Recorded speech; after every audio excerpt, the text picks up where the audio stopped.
All right. So I'm so glad that we have a chance to connect with Dr. Neva and Rick Macy. So I would love for you to both introduce yourselves and share with our listeners a little bit more of who you are and what led you into where you're at today to write this incredible book titled Billion Dollar Mind.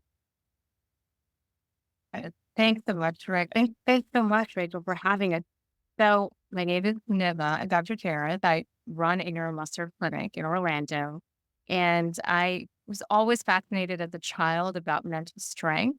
I thought that was very important in terms of succeeding in life. And even I played tennis, and of course, Rick was my coach. But I realized that that was a common theme when I was growing up and throughout my life.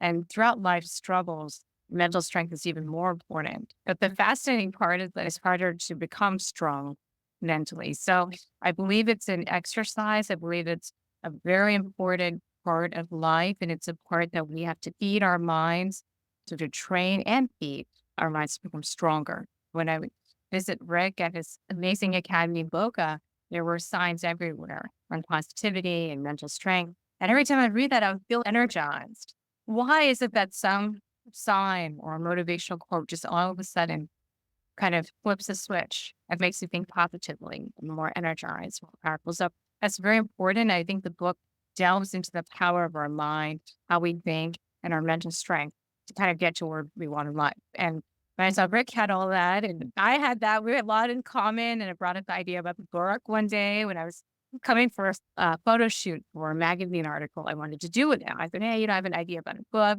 And I was still blown away by the fact that, a couple of weeks later, he texted me back. He said, how's the book coming along?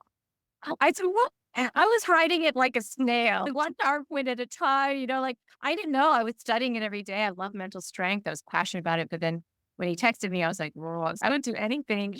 Rick asked me to do it. I'm going to get this done." So that's when the book came out. No, thank you. Okay. Okay, yeah, my name's Rick Macy. I coach tennis, but I'm really a life coach. I've done this a long time. Started at age 20. To back the truck up even further, I picked up a racket when I was 12 years old, taught myself how to play. No lessons. I was number one in Ohio Valley by age 18. I got into coaching at 22. I still have as much passion today as I did back then. I still teach 50 hours a week. I've been fortunate. I've had Venus, Serena, Capriati, Roddick, Sharapova, Moschino, Pierce, Tennant, so many over 300 national champions. I've been fortunate to have a lot of success, but I teach anybody, anytime, anywhere. But the wild card is confidence. Because when you get confidence, you can do anything. And that's what I try to instill in these young kids. I get them to believe before they achieve, and I try to incorporate courage. So having a role model or a mentor that understands that part of the game, the strokes and stuff are kind of easy part for me or the tactical part. But that's kind of what I do. And I still do it just as much today as I did back then here in Boca Raton, Florida.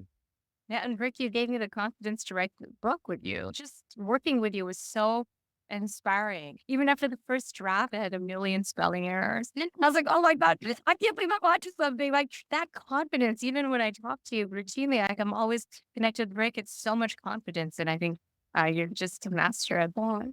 Yeah, everybody needs a helping hand, but that's like I said, I don't change really strokes, I change lives, and that's really the cornerstone about what I do. Not just the top players that I've had a big influence on, kids that go to college for free, or people that become doctors, or they work harder and they just have this fuel to believe in themselves. A coach or a great mentor along the way pays big dividends.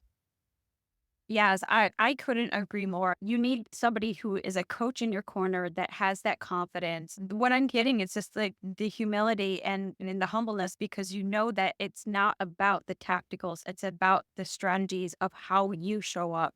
That confidence and consistency compounded over time, right? That's what yields the results. That's what yields the confidence building. And I love that because it's through that repetition, which you teach in tennis, obviously, but the skills that you master through life.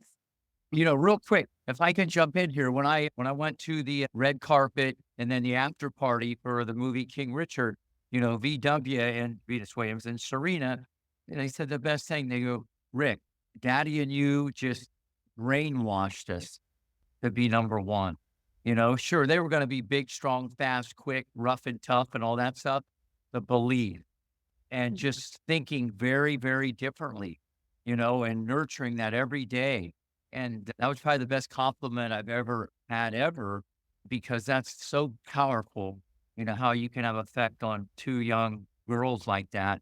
And I do that with everybody, but with them, it just added another layer to their greatness Oh, it's making part of history, right? and changed history. It's amazing. If you think about confidence, even the slightest Yeah. uncertainty can really dent your confidence. You don't even realize it, but it can. And it just makes you play small. And working with Rick always makes you play big. I can tell you that much. I mean, he's just so confident, so positive. That type of environment is essential. And the book talks about that. Yeah, and I think that that's what's unique is that, with confidence, we tend to think that it's something that you have to learn, but I think it's something that's already within you, and it's just having a matter of somebody believing in you because that confidence can be dwindled in any moment. That spark, that little light that shines in all of us, it's either is it shining bright or is it snuffed out, dimmed it out because it's the wear and tear of our environments and our mindset and the way that we were, just through life, right? We've weathered and conditioned that is it enabling and empowering our confidence or is it disempowering? And I love how you mentioned a lot of these tacticals and the strategies also in the book. So I'd love for you guys to share a little bit more of what does it mean to be confident in life and how the book ties into that. So I love both of your perspective. What does confidence mean to you? So confidence means that you can trust yourself. Confidence is being able to rely on yourself to do things and carrying out the actions that you want. So, say you have a goal to lose weight and then you lose weight up to your goal, you reach your goal. That builds so much confidence. Or if you want to win something, be the best in a certain profession, and you actually achieve that goal and you keep the commitments you've made to yourself, gives you confidence. That is confidence.